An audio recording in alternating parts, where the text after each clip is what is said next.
Hello and welcome to this episode of Rick's Garage. Today it's all about wiring looms. See you in a minute.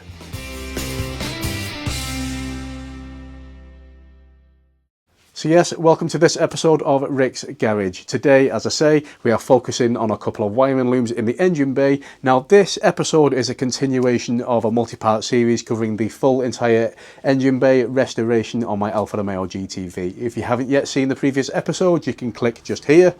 Or is it here? It's in the top corner somewhere. So yeah, click on that and you can see the full series and get yourself up to speed. So yeah, today the wiring looms. To be specific, as I say, it's the wiring looms to my fuel injectors on my coil packs. They are aesthetically not looking very good, but also the little connectors onto the, the fuel injectors, all of mine are broken, so they need to be replaced. So that's what we're doing today. So without further ado, let's get stuck into it. Okay guys and girls, so as you can see before you here, I have the wiring looms to my coil packs and my fuel injectors. Now we've got a few little jobs to do on these looms today because, as you may be able to see, they are looking a little bit tatty, a little bit worse for wear. Now the first job we're doing on them is replacing the fuel injector connectors. Now out of 6 injector connectors, this is the only one that isn't broken and actually had the steel clip in place.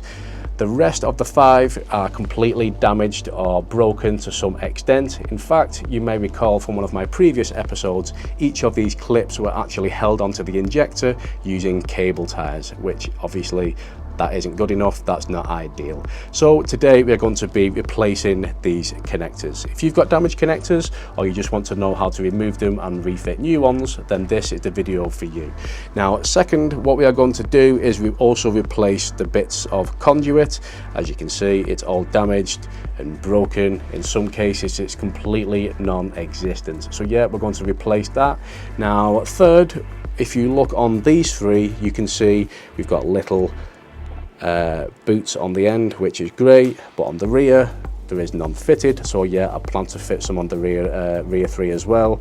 Last of all, as you can see, to the coil pack connectors, all the tape is completely unraveling, or here it's completely non-existent. So yeah, I've got some new Tessa tape and I'm going to rewrap those and make them look like new. Now overall, as I say, these are all looking very tatty. This is very, very much needed. This is essential actually. So yeah, this is what we're doing today. So without further ado, let's get cracking. So the first thing we're going to do is open up this plastic casing. It's held together quite simply with 1, 2, 3, 4, 5, 6 clips in total. They are a little bit fragile, but it's not too difficult.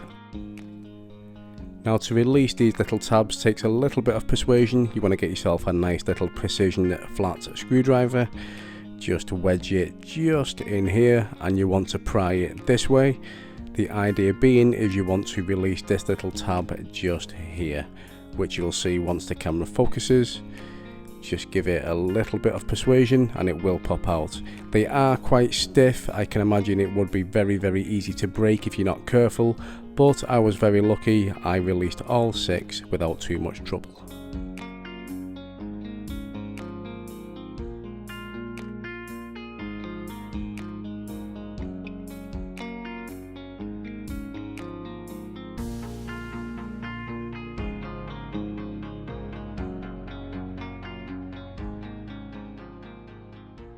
Okay guys, now before I remove the electrical connectors from the loom from my car, I decided to show you how to do it whilst on the bench. I just thought it would be easier. So as you can see, I've got a selection of connectors here on the bench. Now they're not really expensive to buy new, but at the end of the day, they're just connectors, and I decided to pull them from my local scrapyard, one of very few scrapyards where you can actually still walk around on your own. Now these were actually removed from a Fiat Punto, some are from a Panda, but yeah, there you go, they're all the same.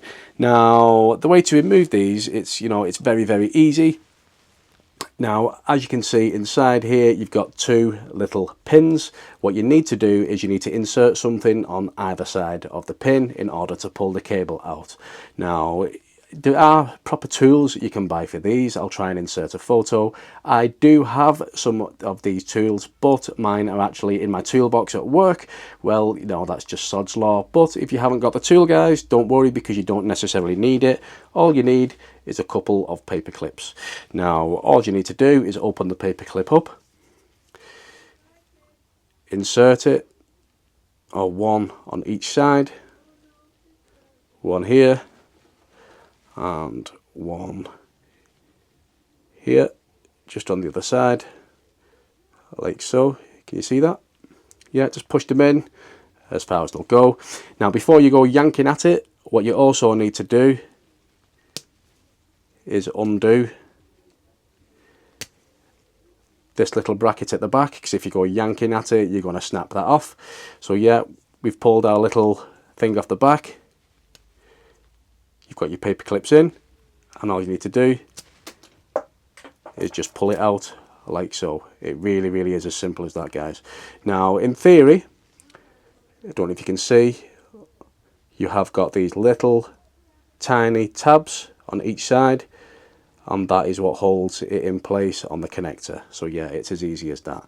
Now, when it comes to reinserting them, you may or may not want to just tease the tangs back out a little bit, but generally I find when I've done this, it's been absolutely fine. So we're just going to reinsert it the right way, and you'll see literally just pushes back into place, and you'll hear it click as well. So yeah, it's as easy as that, guys. Really is a simple process. So what I'm going to do now is get these removed from my car. Now, I just feel it's an important thing to mention, guys, that before you remove the connector blocks, make a note of which cable goes into which side of the connector. If you look underneath the connector block, you'll see the numbers 1 and 2. Once again, just make a note of what coloured cable goes into which side of the connector. Don't take it for granted that all the cables are the same colour, guys, because for each injector block, the colour of the cables is completely different. Over here, you've got red and blue. This one is pink and white. Over here, you've got red and purple. So yeah, they're all different. Now, I'm no auto electrician, guys, but I just think it's a good idea to put everything back in exactly the same place.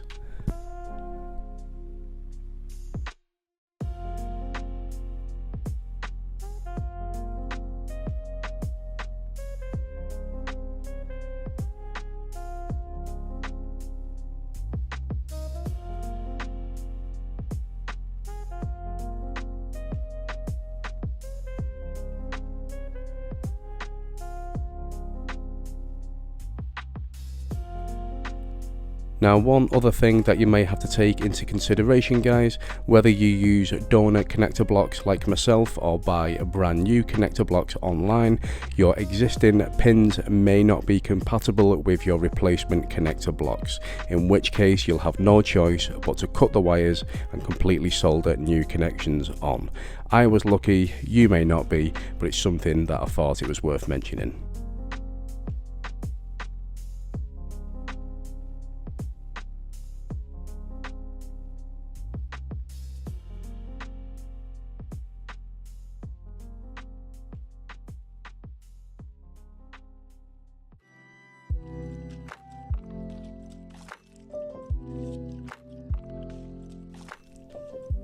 Now, as you can see, guys, evidence would suggest that somebody has most definitely been in here before.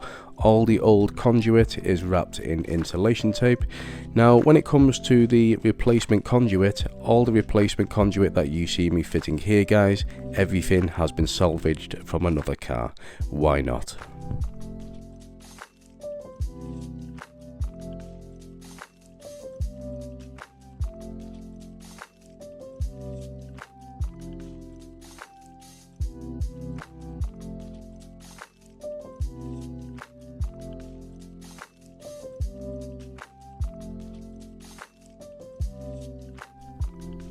Okay, so as you can see, those are now all okay.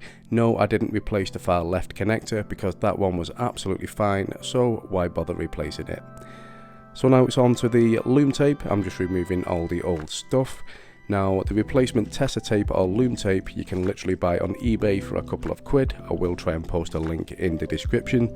First, I'm just tying off the bulk of the cables just to stop anything from unraveling, and then I go to town just trying to wrap everything as best as I possibly could. Now, on the end of each coil pack connector there is a number numbering the cylinders. Now, I did try to salvage these, but they were very brittle and I did end up losing a couple. The loom tape isn't the most stickiest of tape and it isn't stretchy. That said, it isn't the easiest of stuff to apply, but nevertheless it does still go on pretty well.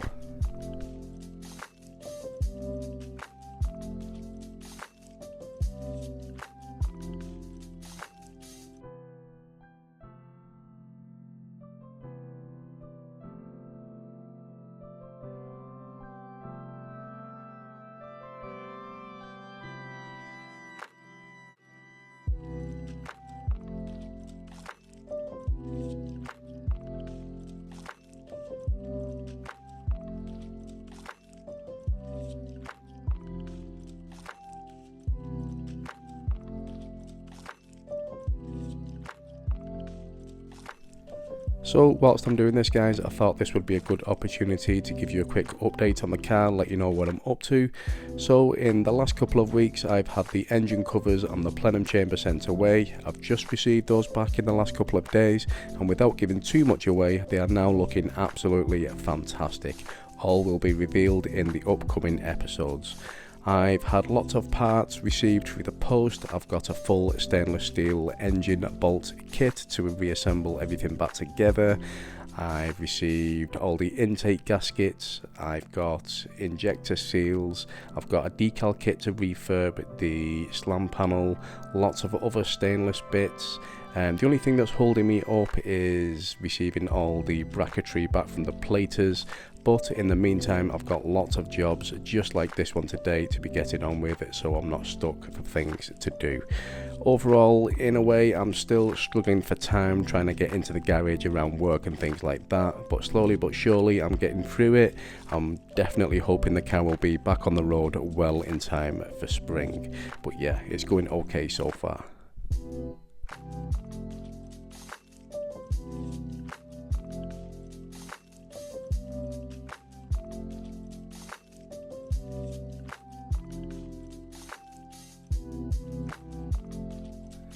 So that wasn't too bad. Everything is now completely rewrapped in Tessa tape. We've got the replacement conduit and the connector blocks on there.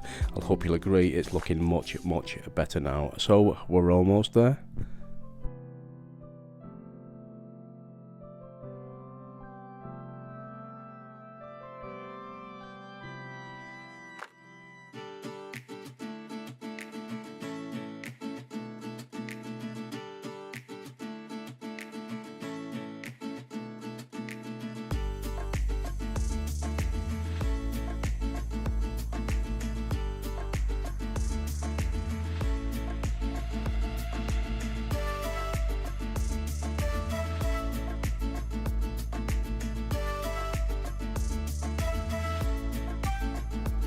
So there you go, guys, that is now complete. It went fantastically well, to be honest.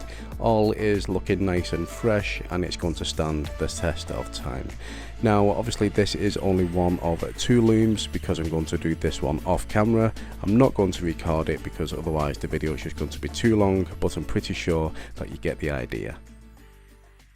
So there you go, guys and girls. I hope you enjoyed the episode and I hope you'll agree with me in saying that these now look much better. All I need to do off camera is do the rear bank loom and we're sorted. So it's another job ticked off. So until next time, guys, thank you very much for watching as always. See you next time. Bye bye.